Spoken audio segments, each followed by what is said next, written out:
Most people feel very exhausted nowadays because they may and they may not realize this though, but they're trying to regulate their inner world by controlling their outer circumstances. And we do this with food, and that's why I'm bringing this up. But, oh my gosh. This is okay. Let me get back on track here. We have to also see this that we do this with our schedules and especially we do this in our relationships. It's always this idea that we need to control our outer circumstances, our environment in order for us, myself, to feel calm, right? That's what we do. We try to control the outside rather than regulating the inside. We can talk, that's another way of saying we're trying to manage our lives constantly. We are managing our relationships rather than experience them, just like the food example. We're not experiencing our food. We're managing,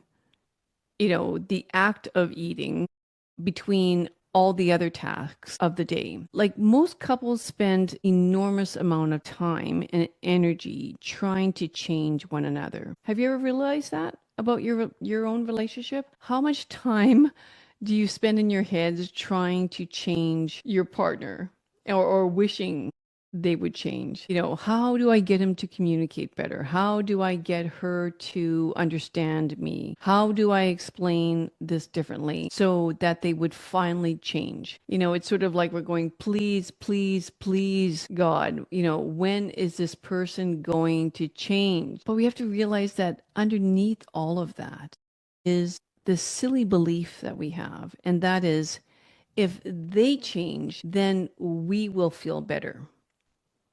And I get it. I understand why you're thinking that way. It's a very simple reasoning that all of us fall into. But I think underneath a lot of this is a confusion that many people don't fully get and understand. There's a difference between caring about someone and a feeling of responsibility for them. I think this is worth repeating again. There's a difference between caring about someone and feeling responsible for them.